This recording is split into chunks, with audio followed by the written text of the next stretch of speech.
Bom dia, queridos. Quero convidar você a fazer a leitura do Salmo de número 38 comigo hoje.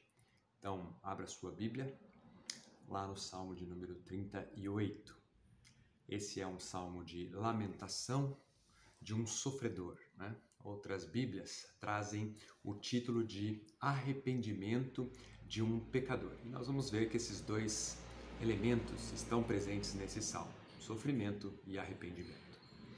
Esse é um salmo escrito por Davi, que inicia uma série de 4 salmos de lamento, ou seja, os salmos de 38 a 41 são salmos de lamento que vão encerrar essa sessão de 41 capítulos, né? Começou no capítulo 1 e vai até o Salmo 41, que é aquela primeira divisão do livro de Salmos. Lá, quando a gente iniciou essa série de mensagens, eu mencionei para vocês que no hebraico o livro de Salmos, de 150 capítulos, eles estão divididos no hebraico em 5 livros. E nós estamos então iniciando com 38 até 41 para encerrar esse primeiro livro.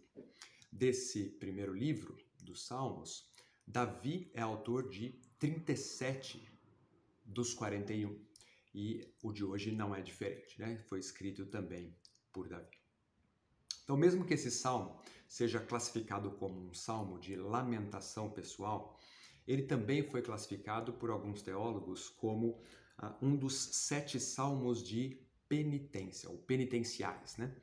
São salmos, então, que contêm no seu conteúdo, né, de forma singular, um pedido de perdão do salmista. São esses salmos, né, que expressam tristeza pelo pecado e que possuem, então, um caráter de arrependimento por parte do escritor. Contrição e sacrifício.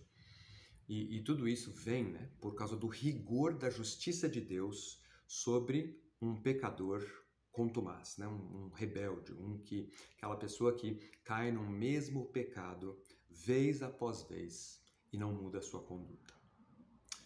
Davi, nesse salmo, se queixa de uma grande aflição física que se agrava pela angústia mental e também pelo sentimento de abandono.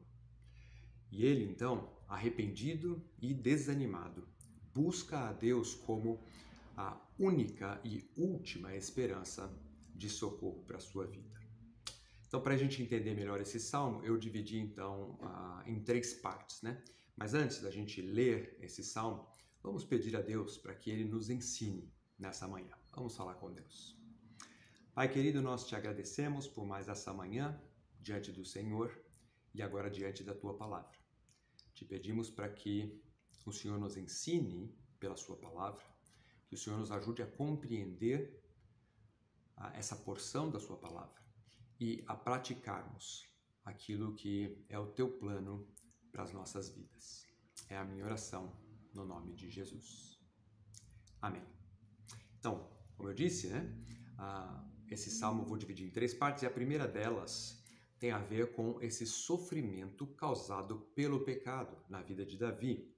Acompanhe comigo então o Salmo 38, versos 1 a 8, diz assim: Não me repreendas, Senhor, na tua ira, nem me castigues no teu furor.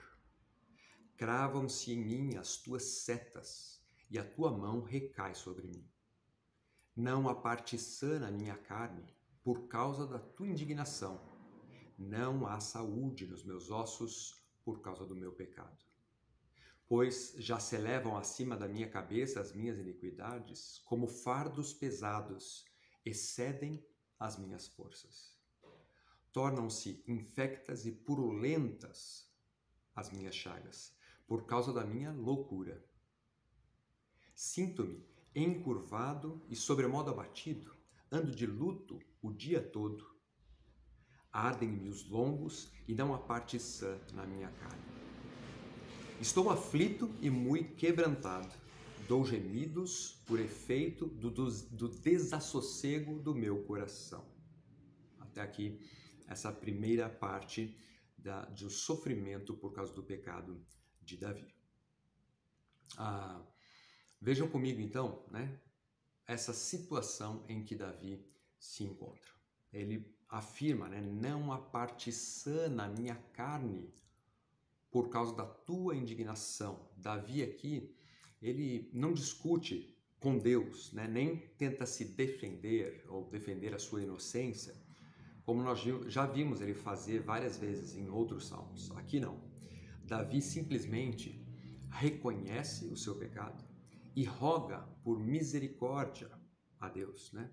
Porque o fardo que ele está carregando agora é muito grande e ele quer ser aliviado. Seu sofrimento é sem dúvida por causa do seu pecado, ele reconhece, e a seriedade aqui do seu mal se mostra quando ele apresenta, né, a descrição, essa descrição, né, que ele faz de uma doença comparada com aquela que Jó teve, né? O fato de que o seu físico está abatido por causa do seu pecado. Nós já vimos Davi reconhecer isso em outros textos, até aquele texto bem conhecido que fala sobre isso. Texto de Salmo 32, 3 e 4. Diz assim: enquanto calei os meus pecados, envelheceram os meus ossos pelos meus constantes gemidos todo dia. Porque a tua mão pesava de dia e noite sobre mim, e o meu vigor se tornou em sequidão de estio. A primeira aplicação para nós aqui, então, é óbvia. Sabemos, pela história de Jó, que nem toda doença pela qual nós passamos é consequência de pecado. Mas o que o Salmo de hoje nos ensina é que é possível que doenças temporais ou até crônicas em nossa vida tenham a ver com a mão de Deus pesando sobre nós. Tenham a ver com a vida de pecado daqueles que não se arrependem. A primeira lição para nós. Na segunda parte desse salmo, Davi então descreve o seu sofrimento por causa de uma perseguição agora que ele sofre. Versos 9 a 14 dizem assim: na tua presença, Senhor, estão os meus desejos todos, e a minha ansiedade não te é oculta. Bate-me excitado o coração, faltam-me as forças, e a luz dos meus olhos, essa mesma já não está comigo. Os meus amigos e companheiros afastam-se da minha praga, e os meus parentes ficam de longe. Armam ciladas contra mim os que tramam tirar-me a vida. Os que me procuram fazer o mal dizem coisas perniciosas, coisas danosas, e imaginam ou tramam engano todo dia. Mas eu, como surdo, né, ele se finge de surdo, não ouço. Qual mudo, né, ele se faz de mudo, não abro a boca. Sou, com efeito, como quem não ouve e em cujos lábios não há réplica ou não há resposta a esses que tentam atacar Davi. Então, o que Davi faz nesse trecho é descrever o seu sofrimento por causa da perseguição daqueles que antes eram os seus amigos. Primeiro, nós temos aqui a descrição, né? Afastam-se e ficam de longe. Né? São essas palavras que descrevem o tratamento dispensado por aqueles que antes eram próximos a ele. Seus amigos, seus companheiros e também parentes. Agora, todos o abandonam por causa do seu pecado e da sua doença. Seus inimigos, por sua vez, aproveitam-se, né, do seu desespero, da sua condição de fragilidade. E o verso 12 descreve, né, que a sua maldade, a maldade desses inimigos, faz com que eles armem ciladas para Davi, digam coisas danosas com relação a ele e tramem o dia todo contra Davi. Davi, então, no meio do seu pecado e aflição, como consequência, ele experimenta o afastamento dos seus amigos e o ataque dos seus inimigos. Pensando nisso e aplicando para a minha vida, eu tenho algumas reações imediatas. Primeiro, eu clamo pela misericórdia de Deus na minha própria vida, porque para que essa não venha a ser, né, uma situação que eu enfrente também. E para que, depois desse clamor, desse reconhecimento, né, em segundo lugar, é isso que eu preciso fazer, uma confissão dos meus próprios pecados e arrependimento verdadeiro. O que me leva, então, em terceiro lugar, a buscar uma vida de santidade e constante caminhar na presença de Deus. Eu clamo por misericórdia, eu confesso o meu pecado e me arrependo, e eu busco uma vida de santidade e constante caminhar na presença de Deus. Querido, se Davi, que foi um homem segundo o coração de Deus, passou por tudo isso, eu e você precisamos clamar pela misericórdia do Senhor. A terceira e última parte desse salmo descreve então uma esperança de libertação, a esperança de Davi. Vai dos versículos 15 a 22. Né? Salmo 38, 15 diz assim: Pois em ti, Senhor, espero. Tu me atenderás, Senhor, Deus meu. Porque eu dizia, não suceda que se alegrem de mim e contra mim se engrandeçam quando me resvala o pé, né? Quando eu tropeçar. Pois estou prestes a tropeçar. A minha dor está sempre perante mim. Confesso a minha iniquidade mais uma vez, suporto tristeza por causa do meu pecado. Mas os meus inimigos são vigorosos e fortes, e são muitos os que sem causa me odeiam. Da mesma sorte, os que pagam o mal pelo bem são meus adversários, porque eu sigo o que é bom. Não me desampares, Senhor, Deus meu, não te ausentes de mim. Apressa-te em socorrer-me, Senhor, salvação minha. São as palavras finais de Davi aqui neste salmo. Então, Davi, nessa última parte do salmo, ele declara a sua esperança e coloca a sua confiança em Deus. Né? Verso 15 começa dizendo, pois em ti, Senhor, eu espero.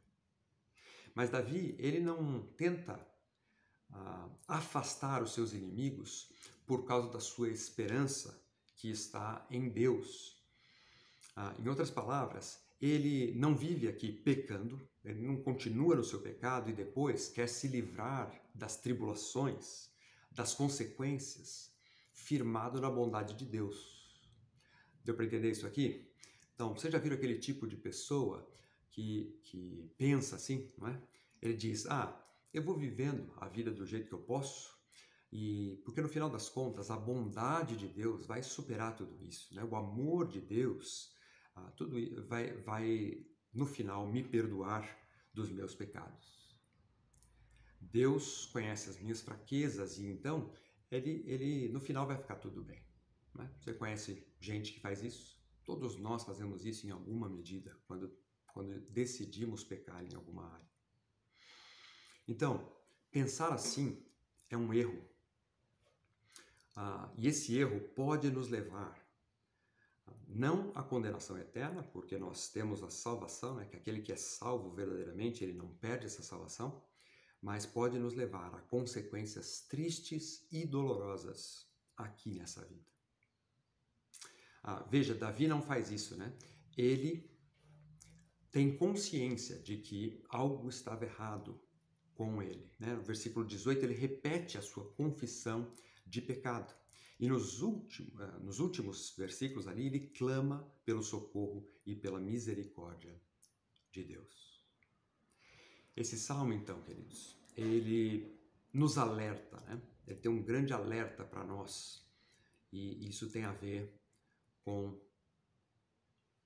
uma vida que agrada a Deus.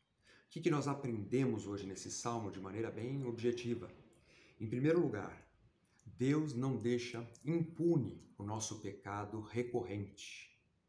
Se você tem um pecado de estimação, aquele que você comete vez após vez, e não trata isso, se você não caminha para uma vida de santidade em alguns aspectos da sua vida, a recomendação para você é cuidado, porque Deus não deixa impune o pecado recorrente.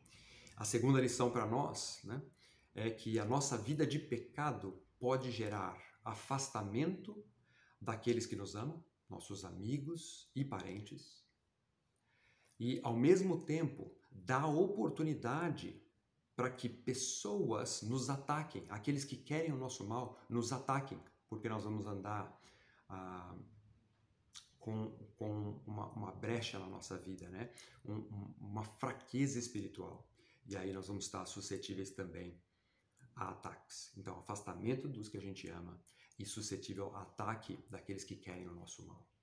E por fim, nós aprendemos que a nossa esperança de socorro e misericórdia não pode estar separada da ideia de confissão de pecados e arrependimento genuíno do nosso mal proceder. Queridos, que esse salmo aqui, né, nos ajude a vivermos hoje e cada dia mais em santidade, para a honra do nosso Senhor Jesus Cristo. Amém? Quero terminar com uma oração.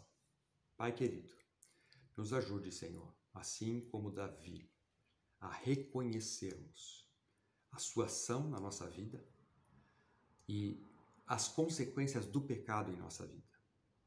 Nos ajuda, Senhor, acima de tudo, a não racionalizarmos nosso pecado, mas sim confessá-lo e abandoná-lo. Para que, se de alguma forma tua mão esteja pesando sobre nós, que o Senhor nos encha, né, de misericórdia, de esperança, de cura, se for o caso, e que nossa vida seja luz, né, para aqueles que ainda não te conhecem. Que essas verdades possam transformar o nosso jeito de agir hoje e a cada dia mais. É a minha oração, no nome de Jesus. Bom dia para todos, uma boa semana para você e até mais. Deus abençoe.